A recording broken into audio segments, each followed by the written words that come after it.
does the word sensuality bring up for you? For me, it used to be a naughty word with naughty implications. And as with many things, there are beautiful nuances. Embracing a healthy sensuality is important, and who better to talk with me about this than Susan Beth Breuner, a classy boudoir photographer and a woman who advocates for confident femininity, uplifting, inspiring, and empowering. Hi, Susan. Hi, Tara. Good to be Thanks here. for Thank you. being here. Thank So you. let's just start with, why don't you tell everyone a little bit more about yourself, like how long you've been a photographer and kind of what got you into this line, and a little bit more about yourself personally. So I'm actually 60. I just turned 62 days ago. 61. Excuse me. Woohoo! I don't even know how old I Nice. am. And I live here in Montana, Bozeman area, and my studio is in my home. I've been doing photography professionally for 10 years. Coming up in 2026, I think I officially registered my business in 2016. And I've been doing boudoir, or what I prefer to call intimate photography, since the very beginning, like January 7th, 2018. And that doesn't feel like a lifetime, but it feels like a substantial amount of time. And about myself, I'm a little bit nerdy. I used to be a lawyer. I was a social worker, kind of flitted around at different seasons of life. But this has really been where I have settled and am really enjoying being a photographer who has the privilege of working with a lot of women, and not just about the technicalities of how to spin the dials on my camera, but also about how they feel about being photographed and how they want to be seen. And that's the big theme for me, is how does a woman want to be seen? So a lot of women, when they think of boudoir photography, have an image in their head, which is really different than what you do as far as the intimacy photography, and how you really focus on how the woman is expressing herself and wants to be expressed and portrayed. Can you tell us more about that? Sure. That goes back to a concept from the early 20th century that is called the feminine gaze. And it was a kind of a backlash to the fact that most art, particularly photography and cinematography, was produced and directed and edited by men. And so women were presented from a perspective of how men wanted to see women, or men thought women would want to be seen. And going directly to the source of how women want to be seen is how I interpret the feminine gaze. So that concept has, over the last century, been kind of grown. It's been out of fashion, it's been back into fashion. And um, what I've done in my studio is said, I want to take pictures of, create artwork of women the way the woman in front of my camera wants to be seen, not the way I want her to be seen, not the way she thinks her partner or her spouse wants to see her, but how she actually wants to be seen. And when you take that filter off of how somebody else is going to see you, there's a little bit of work that goes into that emotionally, but it makes all the difference in the world. And happy, not very big surprise, when your partner or loved one sees those images, if you choose to be sharing them, um, they're pretty happy with what they see too, because they recognize that person in a different way. And what that does is it takes the objectification out of sensual photography or sexy photography, and it expands the definition of what is sensual beyond just what is sexy by today's cultural standards. I love that. And I've seen a number of the art that you've done with this, and just the amount of variety, whether it's lacy or ballet or princess or all sorts of things. Yeah, tell us more about that. That's just really creative, how different people express themselves differently and want to be seen. Every woman is different, and you and I grew up with maybe some similar backgrounds, and we still choose to dress differently. Neither one is more right or more wrong. We choose different colors for ourselves.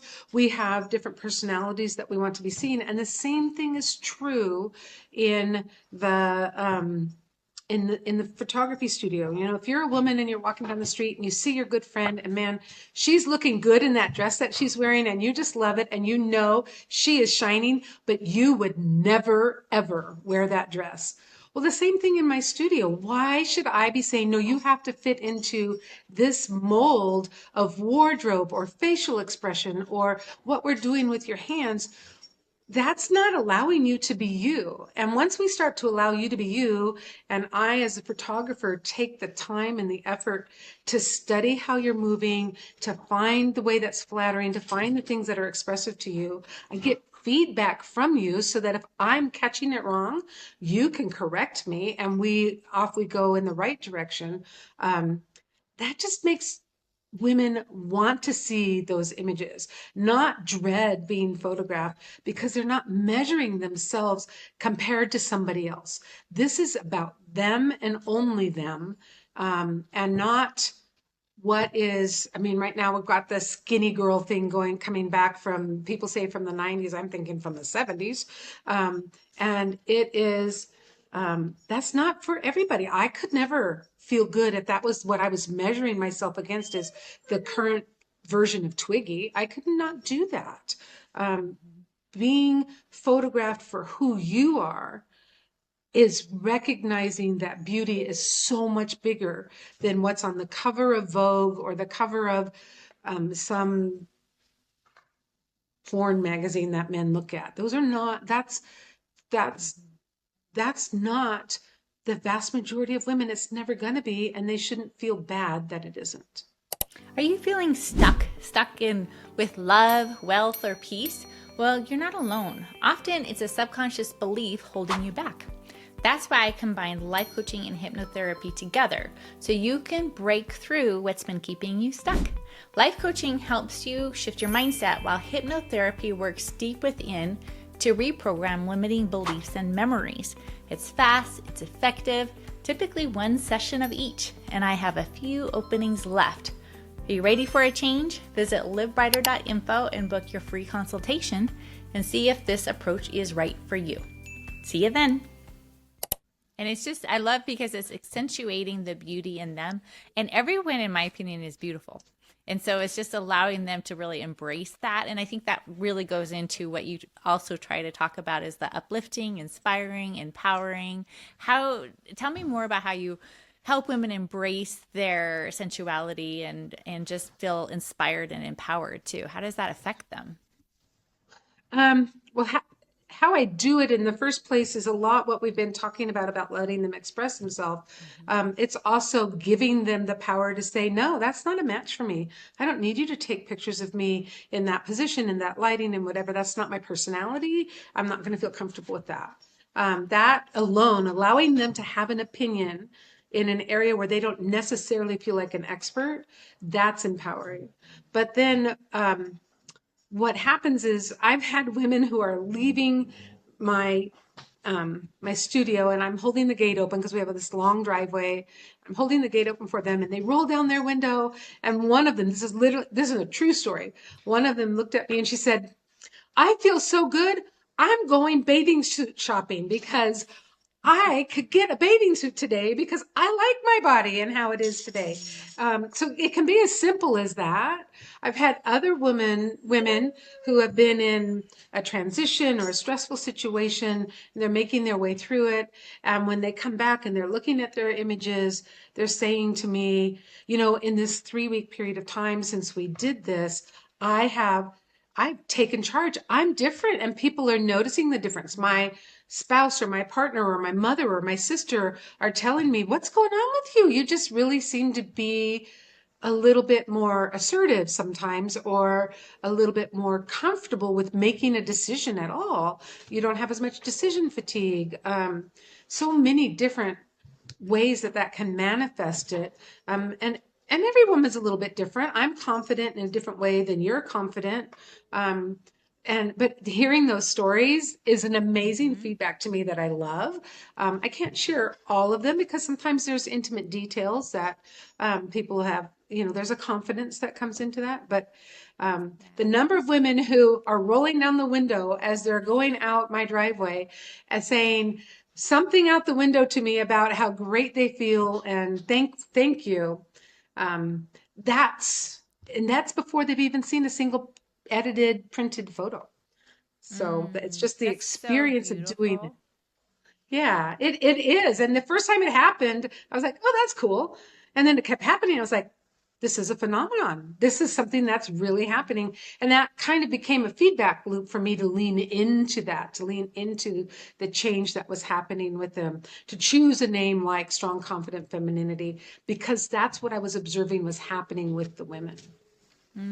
That's beautiful. And just allowing ourselves to love our bodies, to appreciate ourselves, to not compare, to embrace those things. I think doing that helps us all feel more confident and express ourselves more fully in life, which totally applies to my podcast about living brighter and some things that different parts that and aspects where we can live brighter 1% at a time.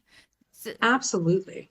Yeah, yes. absolutely. And that doesn't mean there's not going to be a crisis of confidence related to something new that's coming up. But like anything Mhm. that builds confidence, any experience that builds confidence, it will seep into other areas and make you um, more willing to try, more willing to not be intimidated, but to say, okay, this is a little bit outside my comfort zone, but it's okay to try. It's okay to try and not like the results and try again, or to try and not like the results and say, this is not so important that I even have to give it any of my effort and walk away.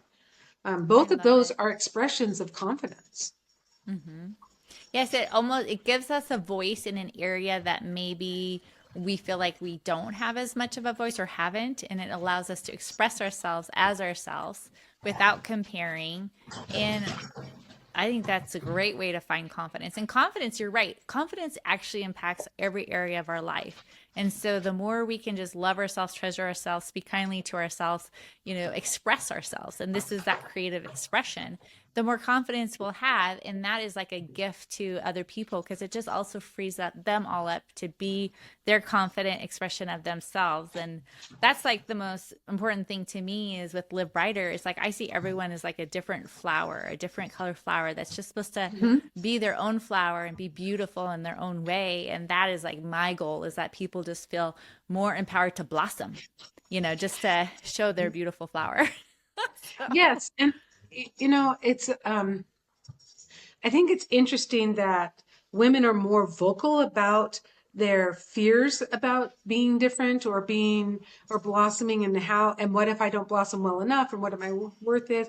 And I think that's in part because without this feminine gaze mechanism in how we look at ourselves, we're being measured by some mysterious standard that is constantly in flux by the media and the culture and the company that we keep. And when we start to see ourselves as just intrinsically worthy, and you and I both come from a faith perspective that allows us to recognize that we were created in an intrinsically worthy way. But recognizing that in our head and living that with our heart are not the same thing. And it requires some purposefulness to live that with our heart. And that's what I'm trying to get into with women. They don't have to have the same faith perspective with me for that still to be a valid concept for them to be pursuing. absolutely. I love it. So Beth, personally, how do you, or Susan Beth, how do you live brighter? What practices do you put in place personally for yourself to just live brighter every day? Um, hmm, And we definitely have days where we don't. So let's yes. just say, let's just say Yeah. that.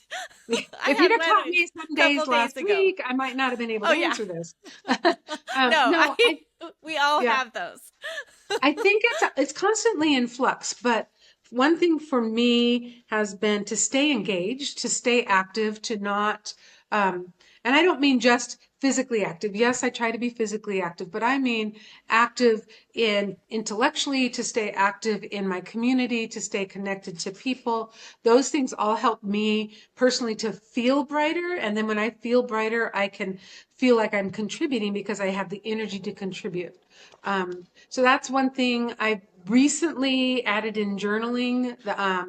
That has um, that has not always been a hit with me, but it's hitting with me right now.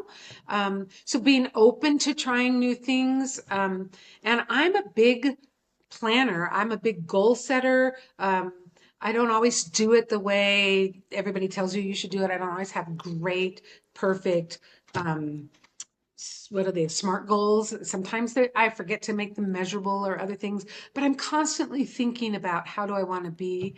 Um, and I find that to be really good. And then um, by doing things, by not give not I think part of the brightness is that I don't feel a desire to give up on things. I'm more than willing to give it a second try or a third try or come at it from a different angle.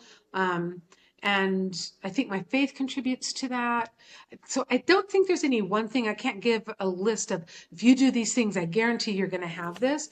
But I It's do because we're all think individuals. right, right. But I do think remaining curious about what does make me feel brighter. When do I have an impact on the people around me? Those are big things for me and big themes in my life. Um, yeah, I don't think people would ever accuse me of being an introvert. So maybe these are extrovert ways of doing this, but it really does help me to stay engaged. I love And it. sometimes when I don't think I'm ready to be engaged and I go anyways, it turns my whole day around. Yes. I love it. And it's nice that we're in a season where we're just really, and I encourage everyone to do this, is to listen to themselves as far as like, what is lighting me up? What is bringing me joy? What's bringing me connection? What is fueling me? That's just so Yeah. powerful. So, anything Yeah. else you want to say about, I started off talking about the word sensuality, which I mentioned had kind of like a naughty little tone to it, like Right. what growing up, and how it's so important to embrace like the whole slide of what, a word Mhm. and everything can mean. Do you have any thoughts on the word sensuality before we leave today? I really do. I think that sensuality is far more than sexuality or than what is sexy. And I think our culture tends to focus on the sexual part of it. And that is a subset of the umbrella of sensuality. But sensuality is also what you like to touch or feel, or wearing something that I'm wearing a turtleneck, but it's very soft and I love to touch it. And then, um, that is embracing my sensuality. I'm letting my senses have joy in what I'm wearing. That's a simple example of it.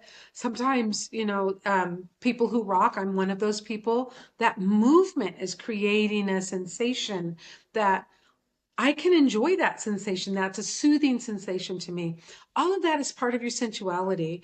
And, um, and all of that is so much more than just what is sexual, what is sexy, what is um, all. I don't know how to explain. I don't know how to put words into how big it is because it is infinite. What can be part of your sensuality. I think the when we are less limiting, we begin to enjoy sensuality more. When we allow ourselves to think of more things as being sensual, then even the sexual part of sensual becomes more attractive, more enjoyable, more something that we want to play with a little bit here and there. Are these earrings a little bit sexy? Is this neckline a little bit sexy? Um, because now we're just a little bit more aware of it. Being comfortable with it. Like, I don't think being comfortable with sensuality was something I could even put my mind to 15 years ago. So I love it. Yeah, and I mean, if you say it in mixed company, you almost have to say to the men, I don't mean sexuality. I mean sensuality. It's something different because their brains are wired different than ours, and we all know it. And it doesn't mean women don't have a drive towards some things that are implicitly sexual, and they don't enjoy that. But our sense of sensuality is bigger than most men's conscious sense of sexuality or sensuality.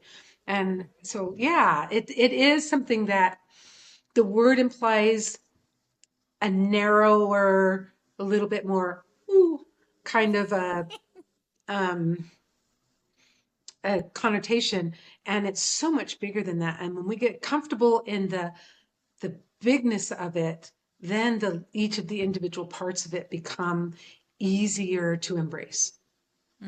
I love it. I think it also goes with embracing our pleasure and just what a good thing, that Hmm. can be and something to open Yeah, ourselves up to more. Like, especially if you come from my background where it tends to be very closed off on all of those things.